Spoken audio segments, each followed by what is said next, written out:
Don Marino, he signed up for an email promotions from a brand in 2003, and shortly after, he decided that he wanted to leave his career as an engineer and build a business in digital marketing. That's in 2003. Think about that. He struggled to really commit to digital marketing, but in 2009, he took the plunge, learned the necessary high income skills. I want to know what high income skills are, especially in today's world. But in 2009, he took the plunge and learned the high income skills. And he was taking clients on in 2014, founded and is now the CEO of QueueSimple and the creator of AMP, a strategic monetizing content. AMP focuses on attracting an audience, developing a relationship with them, and introducing products to them that enrich their lives. QueueSimple helps content creators use their content to amplify their impact and drive sales. So they're using content to drive sales, even if they don't have a product. Now that's something that I want to really dig into. How can you monetize your content if you don't have a product? It's hard enough for all of us who have a product to get people to buy it, but now you don't even have a product and he's teaching you how to do that? Well, his strategies and campaigns have grown just one of his clients' businesses by 23 times in 6 months, generating a month's worth of sales in 4 days, and turns YouTube videos into revenue generators without YouTube monetization. Offers his consulting services to us at the Shark Group, and he helps me, of course, with Daymond on demand and messaging and various other things. But I'm going to now bring him on and see how we can learn from those things, because it's such a big and crazy world out there. So a lot of times when I read that type of stuff, it just sounds general. So I want to get down and dirty with him and hear what's going on. All right. What's up, brother? Hey, Daymond, how are you? I'm good, man. How you doing over there? I'm doing well. Thanks for having me on. No problem. So you played some instruments, I see. Yeah. I picked up the guitar when I was a kid. I remember the first song I learned, it was a Nirvana song. And my dad gifted me that guitar a couple of years later. I remember this guy got on, he was on Shark Tank, and he was just this boisterous guy, and he was like, "Yeah, I'm from L.A., Lower Alabama," and he was like, "You know why? You learn to get, you got to learn to play the guitar." And we were like, "Why?" He was like, "Well, the chicks.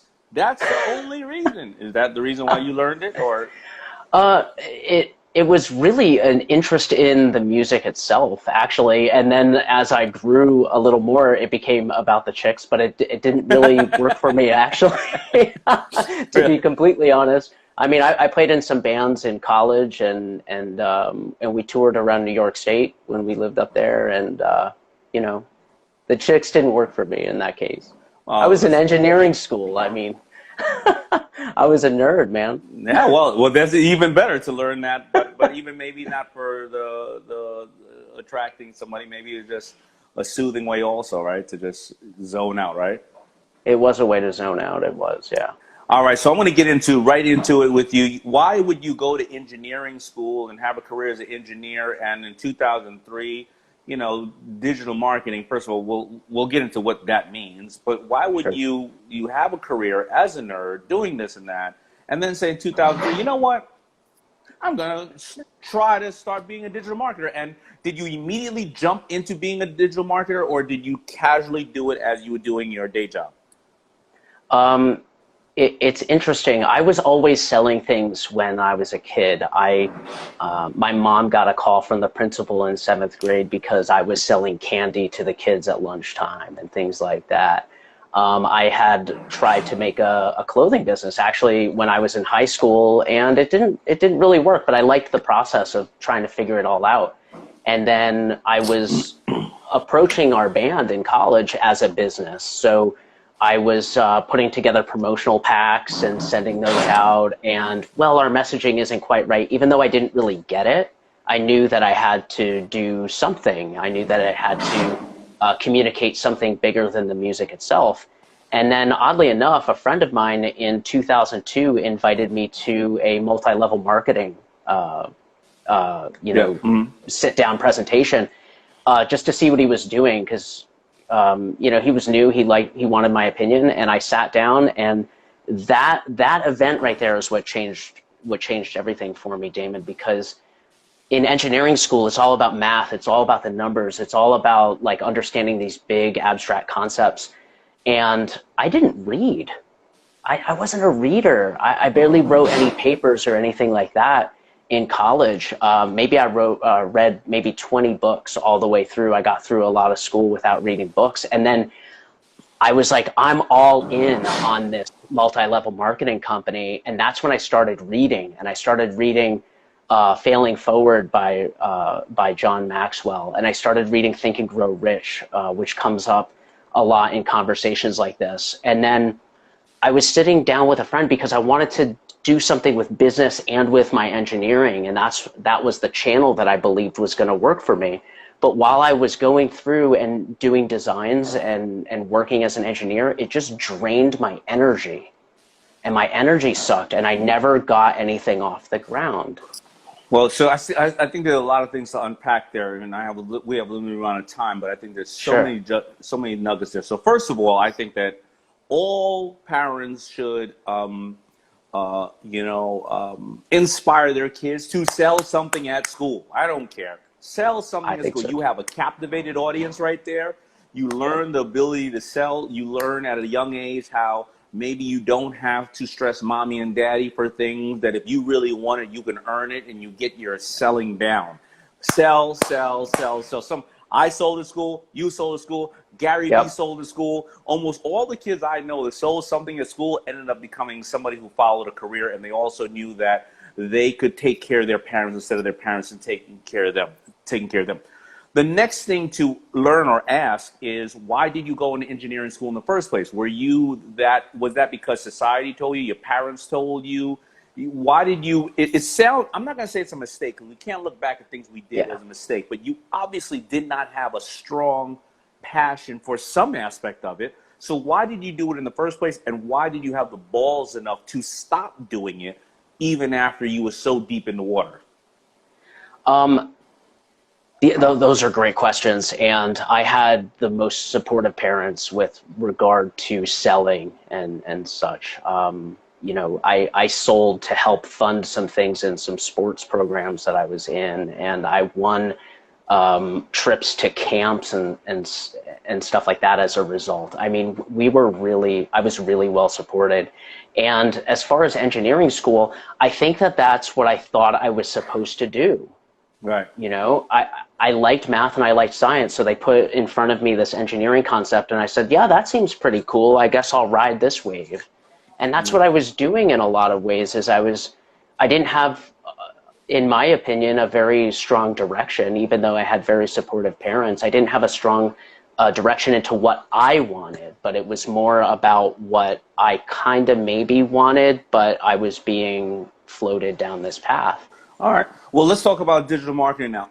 When somebody says I'm a digital marketer, I mean, that could mean anything. It's so many things. Right. So what is generally digital marketing, and then what is your specific area of digital marketing, and break down how that differentiates or how that gets specific from the general concept of it. You know what I mean? Sure, absolutely. And it's advertising online, essentially, is the way that I look at it. It's marketing online. It's marketing in the inbox. It's marketing on social media. It's marketing on most things electronic, I would say. So what happened with me is that same friend, oddly enough, that invited me to that multi-level marketing presentation, a few years later, I moved from New York. I live in Phoenix now. And he came out to visit me because he was playing online poker, and he was playing professionally, and he was teaching me how to do that. And I shared with him this email list that I was on, and he was like, wow, that guy's a really good marketer. And I was like, holy crap, that's what he's doing. That's the business that I want to be in. And so, like you said in the opening, I restructured my life. So I left engineering in 2009, and I went to school to go learn something else that I could sustain myself with, essentially. I learned a whole other career while I was also learning digital marketing at that time. And then, like you talk about in The Power of Broke, I wasn't quick to leave my day job. I stayed with my day job for a very long time after that while I was taking clients full time. And I was doing everything. I was doing everything from Facebook advertising to email marketing to building complex marketing funnels to helping people with their websites to building websites and all these different things. And I found out as I was going through this that the best way to start really helping people was to strip off things and really focus on the one thing that people really need. And if I wasn't able to help them with the one thing that I was doing, that I would be able to introduce them to the right people that could help them. Well, I want to know a little bit, because it's something that obviously drew our company's attention to you, and somebody just asked a very similar question that touches on this. This person right here is called Hana Bellucci _collection. Sorry, I don't know. I'm sure I just killed that name, but he or she says, I've had millions of views, but not a lot of customers. Now, when I read your bio, your quick little bio, it basically said, you can have people monetize their content even if they don't have something to sell. So explain what that means. And and a lot of times I know YouTube pays you for your amount of views, but you're saying you're not talking about YouTube, are you? Or are you? Are you talking about the YouTube cash, or are you talking about other cash? I'm talking about other cash. So you can use whatever platform you want that will help expand your reach, essentially. So you could use Facebook Live, you could use Instagram Live, you could use YouTube, you could use podcasts, all these different platforms. And what you end up looking for is you end up looking for sponsorships, affiliate programs, and joint ventures with other people. That's where the products fit in. So AMP stands for audience, message, and products. So what we're doing is the people who are out there getting 1 million views and not making any money, a lot of times they have a really good message and their audience is resonating with that message, and they've developed a relationship and a rapport with their audience over the time that they've grown it. And now they have a group of people who know, like, and trust them, and they can go and offer other people's products and services for a commission or at a flat rate or something like that. It would be kind of like if maybe I have a fashion type of Instagram or something like that, and I contact you and say, hey, could I wear some FUBU products on my Instagram and I'll tag you in it? That's my offer to you.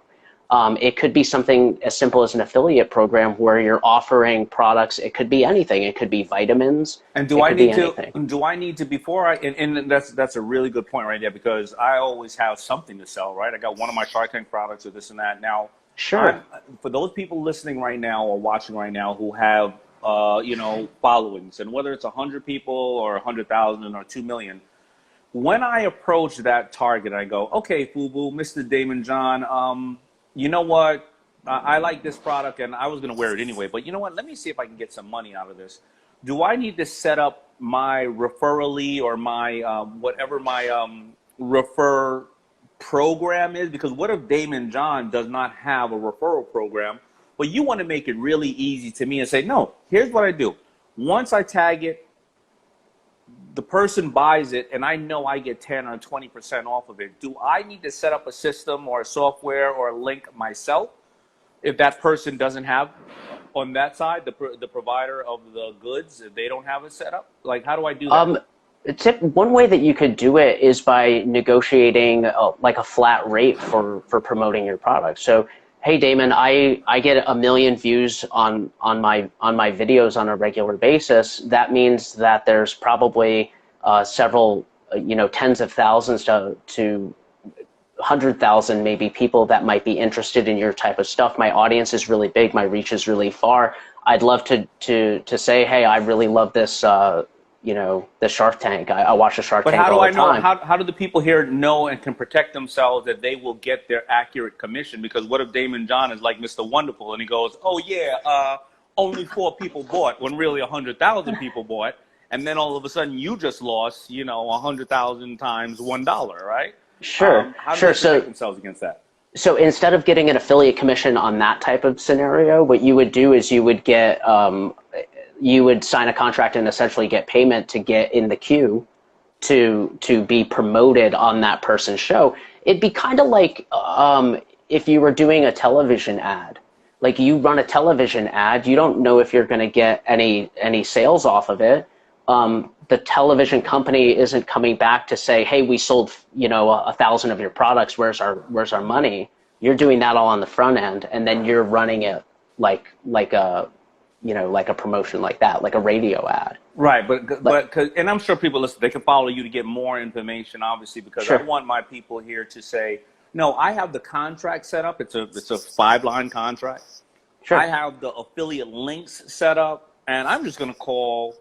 I'm going to call 10 people a day, and one person may do a deal with me a day, one person every 2 days. You know what? Over the course of the next month, I'm going to keep doing what I'm doing, and whether it's them or their kids, I don't know why, because my daughter right now watches these kids on YouTube all day long. So a lot of people right now don't think it's just yourself; it's your kids too. And my daughter's now, she's starting to do videos and go, swipe down if you. She starts to say, hit the button below if you wanted to subscribe. And I'm like, she's 4 years old. That's a call to action. Yeah, good. Yeah, my little daughter's doing call to actions all of a sudden. So tell us other things and tell us more about. Let me see. I had a question I wrote to you. Tell us why do you focus on YouTube for monetization? For YouTube, that's the sweet spot essentially where I just started finding some clients and customers, and I found out that I can really help those people that have channels, and so one leads to another to another. It was really by accident. And do you find that YouTube is generally a younger customer? I was with Dave Ramsey a little while ago. I was speaking for him, and he said, listen, my business is broken down like this. When I do my traditional celestial radio, it's 40 to 55 years old, right? When I do YouTube, my customer is 15 to 25 years. All of them need financial advice, right? Sure. Do you find that it tends to be younger? Because I personally don't go to YouTube a lot for that much information, but I find that kids use it like we used to use the library and the dictionary. They just YouTube something. So give me, or maybe it's all across the board. I don't know. I think it's all across the board, and it's becoming more and more all across the board. A lot of the clients that I'm working with have markets that are between 35 and 45, 45 and 55. My dad is telling me about this guy who's doing online guitar reviews and things like that, and he's over 70 now. Very good. So, yeah, it's awesome. So essentially what we do, Daymond, is we teach people how to not become reliant on the platforms at the end of the day. So what we're doing is and we get really, really good results with this, is we help people, because I love email marketing. That's my pot of gold, essentially. That's what I was searching for in my business, was to have this pot of gold of an email marketing company. And so what we do is we move people from those platforms, and we embed a lot of their videos and podcasts and whatever on their blog, and then we build an email list, and we're emailing the most engaged people who are on the email list now to watch their content on their own blogging platform. And then we're showing them ads also that lead to other products that they get commissions for and such like that. No, that's a good point. What would you suggest right now?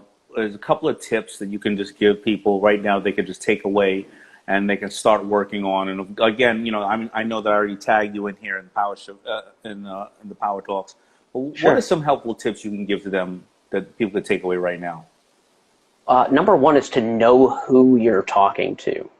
Okay, if my demographic that really resonates with my content, if they're in their 40s and 45 or so, then when I'm delivering my content, I want to be introducing, if I'm using a music example, for instance, I'm talking about Metallica, LL Cool J, and Nirvana maybe. If I'm talking to somebody who's older, I might be talking about the Doors and Led Zeppelin or something like that. I'm using the same example, but I'm using a different nostalgic trigger to make my point and to bring it home. And then to really look for a way to bridge what you're doing with your audience and your message into the affiliate products that you offer.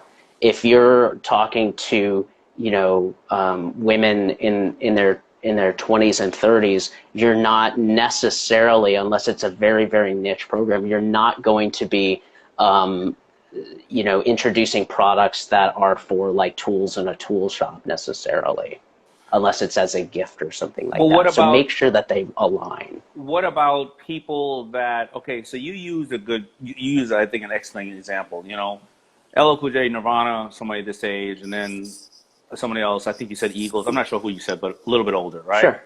Yeah. But what if you have the same image and or stuff creative that you've been working on? So, you really got the great product, you took a great shot of it, Sure. and you don't want to change that shot. You just want to change the copy. Because I'll give you an example.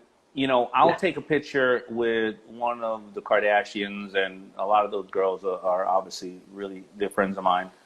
And I'll Sure. put it on Instagram, and it'll be like, you'll have majority of people are, we love them, inspiring, this and that. Same exact picture on Facebook. Yeah. Get away from those foul women. How dare you? Oh, wow. And it'll be odd because the content won't change. My content won't be like, I won't be saying anything about their political views or their sexuality, and I'll just say something like, I knew Kylie Jenner since she was 10 years old, running around in pajamas, and wow, look at her now. And some people will say, really, of course, we have trolls, and okay, Sure. if 1% or 2% of the world, who they hit millions and millions and millions of people, just want to be negative, that's fine. But some will be. It'll be very odd on the communication that different platforms will have towards that same exact picture, even though I'm not taking a political stance, talking sexual, talking about the latest drama, right? So what do people do in that situation? Things are it's a really good question. Things are, I think, moving so fast in the person that you're talking to today might, have a totally different personal perception. People might have a different perception of them, tomorrow, and that's hard to match up. And then, like you say, on different platforms, different people are following you on different platforms. I don't know. I think it's hard to nail that. And I think it's really challenging. Maybe it's a you test and you prove, because listen, I'm never going to be ashamed of who I know, whatever. Maybe I just go, okay, I get it, and then maybe my next one is when it is on Facebook. You may disagree with this, however, here is this person's accomplishments. Whether we want to agree to disagree, but how can you learn from it? That's exactly it. Instead of always just going, oh, get away, because people are just so easy to throw judgment. I think it's so supercharged right now, where a little philosophical in nature.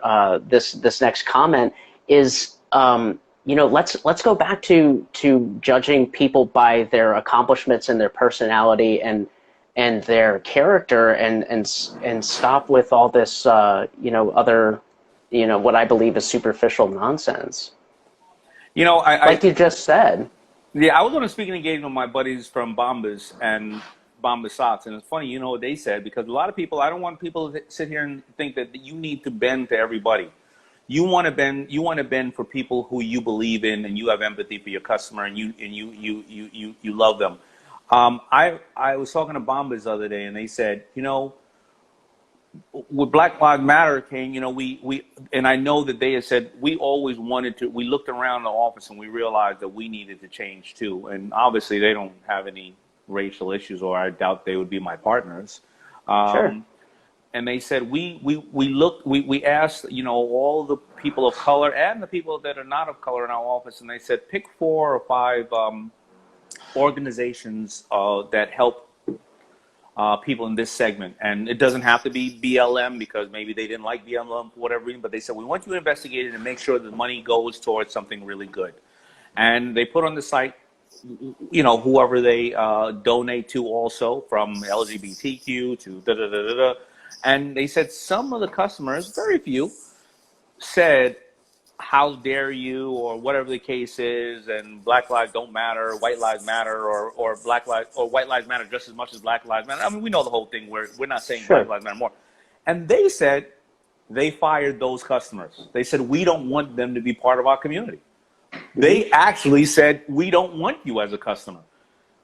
Do people do that too? When you're looking at people who are pushing out content and you want to grow your business, you want to be happy to everybody, you want to take in some of the criticism and know if it's healthy criticism or is it poisonous. Do you ever fire your customers and say, or you just say, screw you, I don't care what you think, you're not the people we want? I mean, sometimes my customers and I engage in, deeper conversation that's not business related, and we don't always agree. But you know what? They're really good people. I like working with them. If they were hard to work with, if they were doing things that I didn't like, if they were doing something that was unethical, that's when I would fire them. But me personally, I really think that you're not going to please everybody all the time. And by cutting those people off, they're going to go and now they're like extra pissed off. And now they're going to go and, trash your company even more, perhaps. I mean, I like to take the position that, hey, we might not agree, but this is what we believe in and this is what we're doing. Yeah. Yeah, I like that. I like that approach too. Sometimes I like the people who go and trash your company because I call them cheerleaders with dirty pom-poms. And that's true too. What do they say? All press is good press, even if it's negative? Yeah, but listen, we've all grown up, or not even grown up. We don't even have people around us now that they're always talking shit about somebody else, and they're always saying how, whatever, man, that's just whack, and this and that, and you realize that they're jealous, and you realize whatever they're talking negative about is something you should be checking out because, oh, don't hang out with that person. All they're doing is this and that. You be like, oh, that's the new person I should be hanging out with because they obviously. They told that person right there, shut up, you ain't shit, and I'm going about my business, and I'm going to make this happen. And you'd be like, oh, let me hang out with that person. There's a lot of projection going on these days, I think. Yeah, it's kind of like when I was dating, and a woman would be like, oh, I don't like her. She does this, that, that. I'd be like, oh, she does that?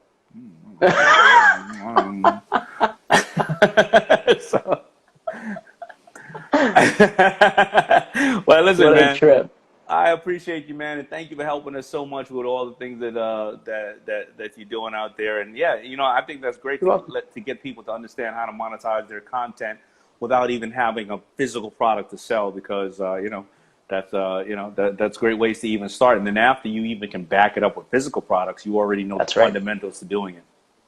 That's right. You can back it up with physical products. You can back it up with a consultative sale and a consultative call. You can back it up with product, services, whatever. Absolutely. All right. All the best, man. Thank you, man. And I love the fact we're working with you, man. I appreciate you, Daymond. Thanks for having me on. You got it, Pete. Bye-bye.